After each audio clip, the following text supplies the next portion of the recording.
Prime Minister Modi, why don't you take some questions from the freest press in the world? Prime Minister Modi, why don't you take some questions from the freest press in the world? Prime Minister Modi, why don't you take some questions from the freest press in the world?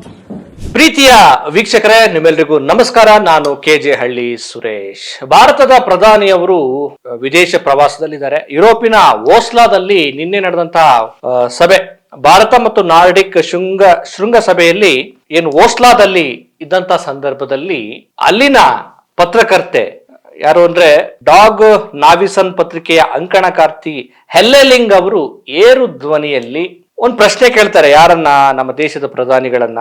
ಪ್ರಧಾನಿ ಮೋದಿ ಅವರೇ, ವಿಶ್ವದ ಅತ್ಯಂತ ಸ್ವತಂತ್ರ ಮಾಧ್ಯಮದಿಂದ ನಿಮ್ಮನ್ನ ಕೆಲವು ಪ್ರಶ್ನೆಗಳನ್ನ ಕೇಳ್ತಾ ಇದ್ದೀನಿ ಅಂತೇಳಿ ನರೇಂದ್ರ ಮೋದಿ ಅವ್ರನ್ನ ಉದ್ದೇಶಿಸಿ ಅವರು ಹೆಲ್ಲೆಲಿಂಗ್ ಅವ್ರ ಪ್ರಶ್ನೆ ಕೇಳಿದ್ರೆ, ನಮ್ಮ ದೇಶದ ಪ್ರಧಾನಿಯವರು ಅತ್ಯಂತ ಸೌಜನ್ಯದಿಂದ ನಿಂತು ಏನು ನಿಮ್ಮ ಪ್ರಶ್ನೆ ಅಂತ ಕೇಳಿ ಉತ್ತರಿಸ್ಬೇಕೋ ಅದನ್ ಬಿಟ್ಟು ನಿಮಗೂ ನಮಗೂ ಸಂಬಂಧ ಇಲ್ಲ, ನೀವೇನೋ ಪ್ರಶ್ನೆ ಕೇಳ್ತಿದ್ದೀರಿ, ನೀವು ಹೇಳೋ ಪ್ರಶ್ನೆ ನಮಗೆ ಕೇಳ್ತಾ ಇಲ್ಲ ಅನ್ನೋ ಅರ್ಥದಲ್ಲಿ ಸುಮ್ನೆ ಹಾಗೆ ಲಿಫ್ಟ್ ಕಡೆ ನಡ್ಕೊಂಡು ಬರ್ತಾರಲ್ಲ.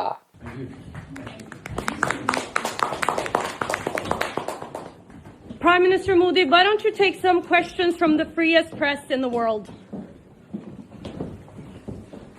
ಇದನ್ನ ಸೌಜನ್ಯ ಅಂತಾರ? ಇದನ್ನೇನಾದ್ರೂ ಸಂಸ್ಕೃತಿ ಅಂತಾರ? ಅಂತಾರಾಷ್ಟ್ರೀಯ ಮಟ್ಟದಲ್ಲಿ ಭಾರತಕ್ಕೆ ಇರುವ ಮರ್ಯಾದೆಯನ್ನ ಮತ್ತೆ ಭಾರತ ಮುಜುಗರಕ್ಕೀಡಾಗುವಂತೆ ಮಾಡಿದ್ರಲ್ಲ, ಇವ್ರಿಗೆ ಏನ್ ಹೇಳ್ಬೇಕು? ನಮ್ಮ ದೇಶದಲ್ಲಂತೂ ನೀವು ಬದ್ಧತೆ ಇರೋ ಪತ್ರಕರ್ತರ ಪ್ರಶ್ನೆಗಳಿಗೆ ನೀವು ಫೇಸ್ ಮಾಡೋದಕ್ಕೆ ರೆಡಿ ಇಲ್ಲ. ಅವರು ಕೇವಲ ಅರ್ಧ ಗಂಟೆ ಕೊಟ್ಬಿಟ್ರೆ ಸಾಕು, ನಿಮ್ಮ ಜನ್ಮ ಜಾಲಾಡ್ಬಿಡ್ತಾರೆ. ಅಂದ್ರೆ ನಿಮಗೆ ಅಷ್ಟು ನೈತಿಕತೆ, ಬದ್ಧತೆ, ನೀವು ಪ್ರಾಮಾಣಿಕವಾಗಿ ಕೆಲಸ ಮಾಡಿದ್ರೆ ಯಾಕೆ ಪತ್ರಕರ್ತರ ಪ್ರಶ್ನೆಗಳಿಗೆ ಎದುರಿಸ್ಬೇಕು? ಹಾಗಾಗಿ ಇಂಡಿಯಾದಲ್ಲಿ ನೀವು ನೈಜ ಪತ್ರಕರ್ತರ ಪ್ರಶ್ನೆಗಳಿಗೆ ನೀವು ಯಾವತ್ತೂ ಮುಖ ಕೊಟ್ಟು ಮಾತಾಡೋದಿಲ್ಲ, ನೀವು ಫೇಸು ಮಾಡಿಲ್ಲ. ಕೊನೆ ಪಕ್ಷ ಅಂತಾರಾಷ್ಟ್ರೀಯ ಮಟ್ಟದಲ್ಲಿ ನಾರ್ವೆ ಇದೆಯಲ್ಲ, ನಾರ್ವೆ ವಿಶ್ವದ ಅಂದ್ರೆ ಪತ್ರಿಕಾ ಸ್ವಾತಂತ್ರ್ಯದಲ್ಲಿ ನಂಬರ್ 1 ಸ್ಥಾನ ಪಡೆದಿರುವಂತ ದೇಶದ ಒಬ್ಬ ಪತ್ರಕರ್ತೆ ಭಾರತದ ಪ್ರಧಾನಿಯವರನ್ನ ಪ್ರಶ್ನೆ ಮಾಡಿದ್ರೆ ಅದಕ್ಕೆ ಉತ್ತರ ಕೊಡಕ್ಕಾಗದೆ ತಪ್ಪಿಸ್ಕೊಂಡು ಹೋಗ್ತೀರಿ ಅಂತಂದ್ರೆ ನೀವು ನಮ್ಮ ದೇಶವನ್ನ ಯಾವ ಸ್ಥಿತಿಗೆ ತಂದಿದ್ದೀರಿ ಅನ್ನೋದನ್ನು ಈ ಮೂಲಕ ನೀವೇ ಇಡೀ ಜಗತ್ತಿಗೆ ಜಗಜ್ಜಾಹೀರು ಮಾಡ್ದಂಗಾಗಿದೆ. ಇನ್ನು ಡೀಟೇಲ್ ಇದೆ ವಿಚಾರ, ಅದ್ರ ಬಗ್ಗೆ ಹೇಳ್ತಾ ಹೋಗ್ತೀನಿ. ನೋಡಿ, ರಿಪೋರ್ಟರ್ಸ್ ವಿತೌಟ್ ಬಾರ್ಡರ್ಸ್ ಅನ್ನುವಂತ ಒಂದು ಸಂಸ್ಥೆ ಒಂದು ಸಮೀಕ್ಷೆ ಮಾಡುತ್ತೆ. ಜಾಗತಿಕ ಪತ್ರಿಕಾ ಸ್ವಾತಂತ್ರ್ಯ ಸೂಚ್ಯಂಕದಲ್ಲಿ ಯಾರ್ಯಾರ ಸ್ಥಾನ ಯಾವ್ಯಾವ ಸ್ಥಿತಿಲಿದೆ ಅನ್ನುವಂತ ಒಂದು ಪ್ರಕಟಣೆಯನ್ನ ಹೊರಡಿಸುತ್ತೆ. ಆ ಸೂಚ್ಯಂಕದಲ್ಲಿ 180 ದೇಶಗಳ ಪೈಕಿ ನಾರ್ವೆ ಮೊದಲ ಸ್ಥಾನ, ಇನ್ನು ಭಾರತ 157 ಸ್ಥಾನಕ್ಕೆ ಕುಸಿದು ಹೋಗಿದೆ. ಪತ್ರಿಕಾ ಸ್ವಾತಂತ್ರ್ಯದ ಸೂಚ್ಯಂಕದಲ್ಲಿ ಮೊದಲನೇ ಸ್ಥಾನದಲ್ಲಿರುವಂತಹ ನಾರ್ವೆ ದೇಶದ ಒಬ್ಬ ಪತ್ರಕರ್ತೆ ಕೇಳುವ ಪ್ರಶ್ನೆಗಳಿಗೆ ಪತ್ರಿಕಾ ಸ್ವಾತಂತ್ರ್ಯದಲ್ಲಿ ಕುಸಿದು ಹೋಗಿರುವಂತಹ ದೇಶದ ಪ್ರಧಾನಿಯವರು ಉತ್ತರ ಕೊಡ್ತಾ ಇಲ್ಲ ಅಂತ ಅಂದ್ರೆ ನೀವು ಹೊರದೇಶಗಳಲ್ಲಿ ಹೋಗಿ ಸುಮ್ಮನೆ ಬುರುಡೆ ಬಿಡ್ತಾ ಇದ್ದೀರಿ ನಮ್ಮ ದೇಶದ ಬಗ್ಗೆ. ನಮ್ಮ ದೇಶದ ತಪ್ಪುಗಳನ್ನು ನೀವು ಒಪ್ಕೊಳ್ಳಿ. ನಮ್ಮ ದೇಶಕ್ಕೆ ಅಭಿವೃದ್ಧಿ ಮಾಡಿದ್ರೆ, ನಮ್ಮ ದೇಶವನ್ನ ಪ್ರಗತಿಶೀಲರನ್ನಾಗಿ ನೀವು ಮಾಡಿದ್ರೆ ಹೇಳೋದಕ್ಕೆ ಏನ್ ಸಮಸ್ಯೆ ನಿಮಗೆ? ಎರಡು ಪತ್ರಿಕಾಗೋಷ್ಠಿಗಳನ್ನ ಅಷ್ಟೇ ನೀವು ಫೇಸ್ ಮಾಡಿರೋದು. ಒಂದು, ಪ್ರಧಾನಿ ನರೇಂದ್ರ ಮೋದಿ ಅವರೇ, ನೀವು ಅಧಿಕಾರಕ್ಕೆ ಬಂದು 12 ವರ್ಷಗಳಾಯ್ತು. 12 ವರ್ಷಗಳಲ್ಲಿ ನೀವು ಭಾರತವನ್ನ ಯಾವ ದಿಕ್ಕಿಗೆ ಕರೆದುಕೊಂಡು ಹೋಗಿದ್ದೀರಿ, ಭಾರತವನ್ನ ಯಾವ ರೀತಿ ಅಭಿವೃದ್ಧಿ ಪಡಿಸಿದ್ದೀರಿ, ಭಾರತದಲ್ಲಿ ಪತ್ರಿಕಾ ಸ್ವಾತಂತ್ರ್ಯದ ಸ್ಥಿತಿ ಹೇಗಿದೆ, ಭಾರತದಲ್ಲಿ ಅಲ್ಪಸಂಖ್ಯಾತರ ಹಕ್ಕುಗಳ ಸ್ಥಿತಿ ಹೇಗಿದೆ, ಇದ್ರ ಬಗ್ಗೆ ಹೇಳಕ್ ಏನ್ ಸಮಸ್ಯೆ? ಅಂದ್ರೆ ನೀವೆಲ್ಲ ತಪ್ಪು ಮಾಡಿದ್ದೀರಿ. ನಿಮ್ಮ ದೇಶ ಅಂದ್ರೆ ನಮ್ಮ ದೇಶದಲ್ಲಿ ನಿಮ್ಮ ಆಡಳಿತ ಸರಿ ಇಲ್ಲ, ಅವರ ಪ್ರಶ್ನೆಗಳಿಗೆ ಉತ್ತರ ಕೊಡೋದಕ್ಕೆ ನಿಮಗೆ ಕಷ್ಟ ಆಗ್ತಾ ಇದೆ ಅನ್ನೋದು ಗೊತ್ತಾಯ್ತು. ಈಗ ನೋಡಿ, ಅವರು ಕೂಡ ಇದರಲ್ಲ, ಅವರು ಪತ್ರಕರ್ತೆ ಹೆಲ್ಲೆಲಿಂಗ್ ಅವರು ಮತ್ತೆ ಅವರು ಟ್ವೀಟ್ ಮಾಡಿದ್ದಾರೆ. ಅವರು ಟ್ವೀಟ್ ಮಾಡಿ ಹೇಳ್ತಾರೆ, ಮೋದಿ ನಾವು ಯಾರೊಂದಿಗೂ ಸಹಕರಿಸುತ್ತೇವೋ ಆ ಅಧಿಕಾರವನ್ನ ಪ್ರಶ್ನಿಸುವುದು ನಮ್ಮ ಕೆಲಸ ಅಂತ ಹೇಳಿ ಅವರು ಟ್ವೀಟ್ ಮಾಡಿದ್ದಾರೆ. ಕೊನೆಗೆ ಲಿಫ್ಟ್ ಹತ್ರ ಹೋಗಿ ಕೂಡ ಅವ್ರು ಟ್ರೈ ಮಾಡಿದ್ದಾರೆ, ನೀವು ಉತ್ತರ ಕೊಡಿ ಅಂತ ಹೇಳಿ. ಆದ್ರೆ ಅವರು ಉತ್ತರವನ್ನ ಕೊಟ್ಟಿಲ್ಲ. ಇದು ಒಂದು ವಿಚಾರ. ಆಮೇಲೆ ಇನ್ನೊಂದು ಮಹತ್ವದ ವಿಚಾರ ಏನು ಅಂದ್ರೆ, ಡಚ್ ಪ್ರಧಾನಿ ರಾಬ್ ಜೈಟ್ಸನ್ ಅಂತೇಳಿ, ರಾಬ್ ಜೈಟನ್ ಅನ್ನುವಂಥವ್ರು ಡಚ್ ಪ್ರಧಾನಿ, ಅವರು ಕೂಡ ರಾಬ್ ಜೈಟನ್ ಭಾರತದಲ್ಲಿ ಪತ್ರಿಕಾ ಸ್ವಾತಂತ್ರ್ಯ ಮತ್ತು ಅಲ್ಪಸಂಖ್ಯಾತರ ಹಕ್ಕುಗಳ ವಿಚಾರವನ್ನೇ ಅವರು ಕೇಳಿದ್ದಾರೆ. ಅವ್ರು ಹೇಳ್ತಾರೆ, ಮೋದಿಯವರ ಆಡಳಿತದಲ್ಲಿ ಪತ್ರಿಕಾ ಸ್ವಾತಂತ್ರ್ಯ ಮತ್ತು ಅಲ್ಪಸಂಖ್ಯಾತರ ಮಾನವ ಹಕ್ಕುಗಳು ಹಾಗೂ ಕಾನೂನಿನ ನಿಯಮಗಳ ಬಗ್ಗೆ ತಮ್ಮ ಮತ್ತು ಇತರ ಯುರೋಪಿಯನ್ ದೇಶಗಳು ದೇಶಗಳ ಸರ್ಕಾರಗಳಿಗೆ ಕಳವಳ ಇದೆ ಅಂತ ಹೇಳ್ತಾರೆ. ಅಂದ್ರೆ ಭಾರತದ ಹೀನಾಯ ಸ್ಥಿತಿ, ದುಸ್ಥಿತಿ ಬೇರೆ ದೇಶಗಳಿಗೂ ಕೂಡ ಈಗ ಗೊತ್ತಾಗ್ತಾ ಇರುವಂತದ್ದು.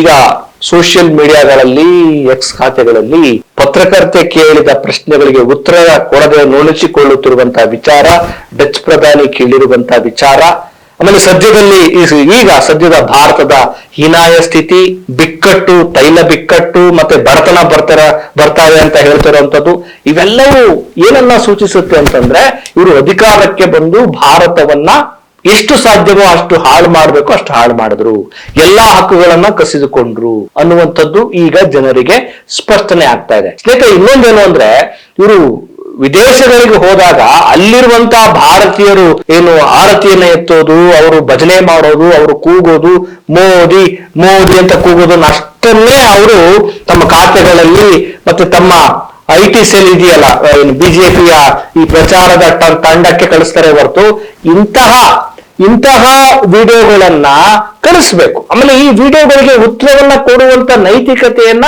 ಇವರು ಇಟ್ಕೋಬೇಕು. ಅದೂ ಇಲ್ಲ. ಇನ್ನೊಂದು ಬೇಸರ ಏನು ಅಂದ್ರೆ ಈ ವಿದೇಶಾಂಗ ವಕ್ತಾರರ ಒಂದು ತಂಡ ಆ ಪತ್ರಕರ್ತರು ಇದೇ ಪ್ರಶ್ನೆಯನ್ನ ಕೇಳಿದರೆ ಅವ್ರಿಗೂ ಕೂಡ ಅತ್ಯಂತ ಸಂಯಮದಿಂದ ಉತ್ತರ ಕೊಡ್ಬೇಕೇ ಹೊರತು ತುಂಬಾ ಸಿಟ್ಟಾಗಿ ಮುಜುಗರದಿಂದ ಭಾರತಕ್ಕೊಂದು ಪರಂಪರೆ ಇದೆ ಹಾಗೆ ಹೀಗೆ ಅಂತ ಹೇಳ್ತಿದ್ದಾರೆ. ಅವ್ರು ಕೇಳ್ತಿರೋ ಪ್ರಶ್ನೆ ಏನು? ಭಾರತದಲ್ಲಿ ಪತ್ರಿಕಾ ಸ್ವಾತಂತ್ರ್ಯದ ಸೂಚ್ಯಂಕ ಯಾಕೆ ಕಡಿಮೆ ಆಗ್ತಾ ಇದೆ, ಅಲ್ಪಸಂಖ್ಯಾತರ ಹಕ್ಕುಗಳನ್ನ ಯಾಕೆ ಕಸಿದುಕೊಳ್ಳಲಾಗ್ತಾ ಇದೆ ಅನ್ನೋ ಪ್ರಶ್ನೆಗೆ ಉತ್ತರವನ್ನ ಕೊಡ್ಬೇಕಾಗಿತ್ತು. ಆದ್ರೆ ನೀವು ಉತ್ತರವನ್ನ ಕೊಡದೆ ನಮ್ದು ಅಂತ ಪರಂಪರೆ, ಹೌದು ಭಾರತ ಬುದ್ಧನ ಪರಂಪರೆ, ನೀವು ಹೊರದೇಶಗಳಿಗೆ ಹೋದಾಗ ಬುದ್ಧನ ಬಗ್ಗೆ ಹೇಳ್ತೀರಾ, ಆದ್ರೆ ಬುದ್ಧನ ತತ್ವಗಳನ್ನ ಯಾವತ್ತಾದ್ರೂ ಅನುಸರಿಸಿದಿರಾ? ಈಗ ಪತ್ರಿಕಾ ಸ್ವಾತಂತ್ರ್ಯದ ಸೂಚ್ಯಂಕ ಯಾಕೆ ಇಷ್ಟು ಕಡಿಮೆ ಆಗಿದೆ ಅಂದ್ರೆ ಈ ದೇಶದಲ್ಲಿ ಸರ್ಕಾರದ ಆಡಳಿತ ವೈಫಲ್ಯವನ್ನ ಪ್ರಶ್ನೆ ಮಾಡುವ ಪ್ರತಿಯೊಬ್ಬರು ಕೂಡ ಒಂದ್ ರೀತಿಯ ನೈತಿಕತೆಯ ಪತ್ರಕರ್ತರೆ, ಅವರೆಲ್ಲ ಪತ್ರಕರ್ತರೆ. ಹಾಗೆ ಪ್ರಶ್ನೆ ಮಾಡುವವರನ್ನ ಟಾರ್ಗೆಟ್ ಮಾಡಿ ಈ ದೇಶದ್ರೋಹಿ ಅನ್ನುವಂತ ಕಾನೂನನ್ನ ದುರುಪಯೋಗ ಪಡಿಸ್ಕೊಂಡು UAPA ಕಾನೂನನ್ನ ಅವ್ರಿಗೆ ಜೈಲಿಗೆ ಕಳಿಸೋದು, ಅವರು ಕೋರ್ಟ್ಗೆ ಮತ್ತು ಜೈಲಿಗೆ ಅಲೆದಾಡೋ ಹಾಗೆ ಮಾಡೋದು, ಅವ್ರಿಗೆ ಬೇಲ್ ಸಿಗದೆ ಹಾಗೆ ಒಬ್ಬ ಹೋರಾಟಗಾರ ಉಮರ್ ಅನ್ನುವಂತ ಒಬ್ಬ ಹೋರಾಟಗಾರನಿಗೆ ಬೇಲ್ ಸಿಗದೆ ಒದ್ದಾಡ್ತಿದ್ದಾನೆ. ಕೊನೆ ಸುಪ್ರೀಂ ಕೋರ್ಟ್ ಹೇಳಿದೆ ಎಂಥ ಕಾನೂನೇ ಇರ್ಲಿ, ಎಂಥ ಕಾಯ್ದೆ ಇರ್ಲಿ, ಅವ್ರಿಗೆ ಬೇಲಿಂದ ವಂಚಿಸಬಾರ್ದು ಅಂತ ಹೇಳಿದೆ. ಇದರಿಂದ ಅರ್ಥ ಆಗೋದೇನು ಅಂದ್ರೆ ನಿಮಗೆ ಗೋಧಿ ಮೀಡಿಯಾಗಳು ಬೇಕು, ಮಾವಿನ ಹಣ್ಣು ಯಾವ ರೀತಿ ತಿಂತೀರಿ, ನೀವು ಟಾನಿಕ್ ಕುಡಿತೀರಾ, ನಿಮ್ಮ ಚಾರ್ಮ್ ಇದು ಹೆಚ್ಚಿಗೆ ಆಗೋದಕ್ಕೆ ಕಾರಣ ಏನು, ಈ ರೀತಿ ನಿಮ್ಮ ಮಡಿಲ ಮಾಧ್ಯಮಗಳು ಮತ್ತೆ ಗೋಧಿ ಮೀಡಿಯಾಗಳನ್ನ ಇಟ್ಕೊಂಡು ನೀವು ಮಾತುಕತೆ ಆಡ್ತಿರಲ್ಲ. ನಿಜವಾಗಿಯೂ ಈ ದೇಶದಲ್ಲಿ ಬದ್ಧತೆ ಇರುವ ಪತ್ರಕರ್ತರನ್ನ ಕೇವಲ ಅರ್ಧ ಗಂಟೆ ಫೇಸ್ ಮಾಡಿ ನಿಮ್ಮ ಆಡಳಿತದ ವೈಫಲ್ಯಗಳನ್ನ ಬಯಲು ಮಾಡ್ತಾರೆ. ಇನ್ನೊಂದು ದುರಾದೃಷ್ಟ ಏನು ಅಂದ್ರೆ ನಿಮ್ಮ ವೈಫಲ್ಯಗಳು ಅಂತಾರಾಷ್ಟ್ರೀಯ ಮಟ್ಟದಲ್ಲಿ ವಿದೇಶಗಳಲ್ಲೂ ಕೂಡ ಈಗ ನೀವು ಬೆತ್ತಲಾಗ್ತಾ ಇದ್ದೀರಿ. ಅಲ್ಲಿ ಅವರು ಕೇಳೋ ಪ್ರಶ್ನೆಗಳಿಗೆ ಉತ್ತರ ಕೊಡಕ್ಕಾಗದೆ ನೀವು ಒದ್ದಾಡ್ತಿದ್ದೀರಿ ಮತ್ತು ನೀವು ಬೆತ್ತಲಾಗಿದ್ದೀರಿ. ಇನ್ನು ಯಾವ ವಿಚಾರಗಳನ್ನ ಹೇಳಿ ಇವ್ರಿಗೆ ಅರ್ಥ ಮಾಡಿಸ್ಬೇಕು ಅನ್ನೋದು ಗೊತ್ತಾಗ್ತಿಲ್ಲ. ಹಾಗಾಗಿ ಇನ್ನು ಅಲ್ಪಸಂಖ್ಯಾತರ ವಿಚಾರ ಅವ್ರಿಗೂ ಈಗ ನಾವು ಹೇಳಿದ್ವಾ ಭಾರತದಲ್ಲಿ ಅಲ್ಪಸಂಖ್ಯಾತರ ಸಮಸ್ಯೆ ಇದೆ ಅಂತ ಜನ ಒದ್ದಾಡ್ತಿದ್ದಾರೆ. ಆದ್ರೆ ಅಲ್ಪಸಂಖ್ಯಾತರಿಗೆ ಅವರ ಹಕ್ಕುಗಳನ್ನ ಕಸಿದುಕೊಳ್ಳಲಾಗ್ತಿದೆ ಅನ್ನುವಂತ ವಿಚಾರ ವಿದೇಶಗಳಿಗೂ ಗೊತ್ತಾಗಿದೆ ಅಂತಂದ್ರೆ ಸುಮ್ನೆ ಹೇಳಕ್ಕಾಗತ್ತಾ? ಸುಮ್ನೆ ಯಾರು ಹೇಳ್ತಾರಾ? ಇಲ್ಲಿನ ವಿಚಾರ ಅಲ್ಲಿಗೆ ಹೋಗಿದೆ. ನಾವು ನೋಡ್ತಿದೀವಲ್ಲ, ಪಶ್ಚಿಮ ಬಂಗಾಳದ ಕಥೆ ಏನಾಯ್ತು, ಅವರ ಮತ ಹಕ್ಕನ್ನೇ ಕಸಿದುಕೊಳ್ಳಾಯ್ತು. ಅಲ್ಲಿ ಅಧಿಕಾರಕ್ಕೆ ಬರಬೇಕು ಅನ್ನೋ ದುರುದ್ದೇಶಕ್ಕೋಸ್ಕರ ಲಕ್ಷಾಂತರ ಮತದಾರರ ಹಕ್ಕನ್ನೇ ಕಸಿದುಕೊಂಡ್ರಲ್ಲ. ಮತ್ತೆ ಇದು ಸಾಂವಿಧಾನಿಕ ಕೊಟ್ಟ ಹಕ್ಕನ್ನ ಕಸಿದುಕೊಂಡಂಗೆ. ಮತ್ತೆ ಆಮೇಲೆ ನೀವು ಬಹುಸಂಖ್ಯಾತ ಹಿಂದೂಗಳ ಓಟುಗಳನ್ನ ಪಡೀಬೇಕು ಅನ್ನೋ ಸಲುವ ಕಾರಣಕ್ಕೋಸ್ಕರ ಈ ಮುಸಲ್ಮಾನ ಸೇರಿದಂತೆ ಅಲ್ಪಸಂಖ್ಯಾತ ಸಮುದಾಯಗಳನ್ನ ನೀವು ಟೀಕೆ ಮಾಡ್ತಿರಲ್ಲ, ಬೈತಿರಲ್ಲ, ಅವ್ರನ್ನ ಬೈದು ಇವ್ರನ್ನ ಓಲೈಕೆ ಮಾಡೋ ರಾಜಕಾರಣ ಇನ್ನು ನಮ್ಮ ದೇಶದ ಜನರಿಗೆಲ್ಲ ವಿದೇಶದ ಜನರಿಗೂ ಕೂಡ ಗೊತ್ತಾಗ್ತಾ ಇದೆ. ಆಮೇಲೆ ನೀವು ಸ್ವಾಯತ್ತ ಸಂಸ್ಥೆಗಳು, ಸಾಂವಿಧಾನಿಕ ಸಂಸ್ಥೆಗಳು ಅಂತ ಇದಾವಲ್ಲ, IT ಇದೆ, ED ಇದೆ, ಚುನಾವಣಾ ಆಯೋಗ ಇದೆ, CBI ಇದೆ, ಕೊನೆಗೆ ನ್ಯಾಯಾಂಗ ವ್ಯವಸ್ಥೆಯಲ್ಲೂ ಕೂಡ ನಿಮ್ಮ ಹಸ್ತಕ್ಷೇಪ ಚಾಚಿರುವಂತ ಅನುಮಾನಗಳು ಕೂಡ ವ್ಯಕ್ತ ಆಗ್ತಾ ಇದೆ. ನಾವು ನೋಡ್ತಾ ಇದೀವಲ್ಲ, ನ್ಯಾಯಾಧೀಶರಾಗಿದ್ದಂಥವ್ರು ಅವರ ಅವಧಿ ಮುಗಿದಾಕ್ಷಣ ಅವರು ರಾಜಕೀಯ ಪಕ್ಷಕ್ಕೆ ಸೇರಿಕೊಳ್ಳೋದು ಅಂತ ಅಂದ್ರೆ ಅಲ್ಲಿಯೂ ನಿಮ್ಮ ಹಸ್ತಕ್ಷೇಪ ಸೇರ್ಕೊಂಡಂಗಾಯ್ತು. ಅಂದ್ರೆ ಒಟ್ನಲ್ಲಿ ನೀವು ಎಲ್ಲಾ ಕ್ಷೇತ್ರಗಳಲ್ಲೂ ನಿಮ್ಮ ಈ ವಿಷ ಕಬಂಧ ಬಾಹುಗಳನ್ನ ಚಾಚಿ ಈ ದೇಶದ ನಾಗರಿಕರಿಗೆ ಹಕ್ಕುಗಳನ್ನ ಕೊಟ್ಟಂತ ಸಂವಿಧಾನದ ಅವಕಾಶಗಳನ್ನ ಕಿತ್ಕೊಂಡಿದ್ದೀರಿ ನೀವು. ಅವರ ಪ್ರಶ್ನೆ ಮಾಡೋ ಹಕ್ಕನ್ನು ಕಿತ್ಕೊಳ್ತಿದ್ದೀರಿ, ಅವ್ರ ಹೋರಾಟದ ಹಕ್ಕು ಕಿತ್ಕೊಳ್ತಿದ್ದೀರಿ, ಅವ್ರ ಅಧಿಕಾರಕ್ಕೆ ಬರುವ ಹಕ್ಕನ್ನು ಕಿತ್ಕೊಳ್ತಿದ್ದೀರಿ. ಮತ್ತೆ ಹೋಗ್ತೀರಿ ವಿದೇಶದಲ್ಲಿ ನಮ್ಮದು ವಿಶ್ವದ ಅತ್ಯಂತ ಪ್ರಜಾಪ್ರಭುತ್ವ ರಾಷ್ಟ್ರ. ಪ್ರಜಾಪ್ರಭುತ್ವ ಅಂದ್ರೆ ಏನು ಅಂತ ಗೊತ್ತಿದೆಯಾ ನಿಮಗೆ? ಡೆಮಾಕ್ರಸಿ ಅಂತಂದ್ರೆ ನೋಡಿ, ಆ ನಾರ್ವೆ ನಂಬರ್ 1 ಸ್ಥಾನದಲ್ಲೇ, ನಂಬರ್ 1 ಸ್ಥಾನದಲ್ಲಿದೆ. ಏನು ಪತ್ರಿಕಾ ಸ್ವಾತಂತ್ರ್ಯದಲ್ಲಿ ನಮ್ದು 157 ಇದೆ. ಡೆಮಾಕ್ರಸಿ ಅಂದ್ರೆ ಏನು?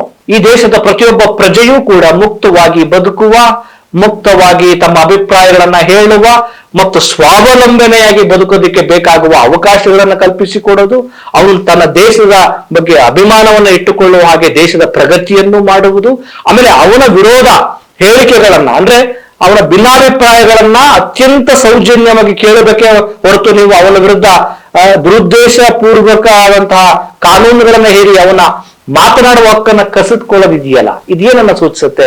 ಒಟ್ಟಾರೆಯಾಗಿ ಇದು ನಾವು ಟೀಕೆ ಮಾಡ್ತಾ ಇಲ್ಲ, ನಾರ್ವೆ ದೇಶದ ಪತ್ರಕರ್ತೆ ಹೇಳ್ತಿದ್ದಾಳೆ, ಡಚ್ ಪ್ರಧಾನಿ ಹೇಳ್ತಿದ್ದಾನೆ, ಡಚ್ ಪ್ರಧಾನಿ ಡಿಚ್ಚಿ ಕೊಟ್ಟಿದ್ದಾನೆ. ನೀವು ವಿಶ್ವಗುರು ಅನ್ನೋದು ಕೇವಲ ಅದು ನಿಮ್ಮ ಭಕ್ತಾದಿಗಳು ಕೊಟ್ಟಂತ ಒಂದು ಬಿರುದೇ ಹೊರತು ನೀವು ನಿಜವಾದ ವಿಶ್ವಗುರು ಅಲ್ಲ. ನೀವು ಆರ್ಥಿಕವಾಗಿ, ಸಾಮಾಜಿಕವಾಗಿ ಮತ್ತು ಸಾಂವಿಧಾನಿಕ ಮೌಲ್ಯಗಳನ್ನು ಉಳಿಸುವ ನಿಟ್ಟಿನಲ್ಲಿ ನೀವು ಯಾವುದೇ ರೀತಿಯ ಕೆಲಸಗಳನ್ನ ಮಾಡಿಲ್ಲ. ಒಟ್ಟಾರೆಯಾಗಿ ಭಾರತವನ್ನ ಒಂದು ರೀತಿ ಮುಳುಗಿಸೋದಕ್ಕೆ ರೆಡಿಯಾಗಿದ್ದೀರಿ. ಮುಳುಗೋದೊಂದು ಬಾಕಿ ಇದೆ, ಅಲ್ಲಿಗೆ ತಂದು ದೇಶವನ್ನ ನಿಲ್ಲಿಸಿದ್ದೀರಿ. ಇದು ಈ ದೇಶದ ಪ್ರಜ್ಞಾವಂತ ಜನರಿಗೆ ಅರ್ಥ ಆಗ್ತಾ ಇದೆ. ಇನ್ನು ಅವರನ್ನ ಹೊಗಳು ಏನು ಅಂಧ ಭಕ್ತರಿಗೆ ಇದು ಅರ್ಥ ಆಗಲ್ಲ. ಅರ್ಥ ಆದ್ರೂ ಕೂಡ ಅವರು ಇದನ್ನ ಒಪ್ಪಲ್ಲ. ಯಾಕೆಂದ್ರೆ ಅವರು ಅಂಧ ಭಕ್ತರು ಅಂದ್ರೆ ಹಾಗೇನೆ ಅವರು ಶಂಕ ಜಾಗಟ್ಟೆ ತಟ್ಟೆ ಹೊಡೆಯೋದಕ್ಕೇನೆ ಸೀಮಿತ. ಅವರಿಗೆ ದೇಶದ ಪ್ರಗತಿ ಬೇಕಾಗಿಲ್ಲ.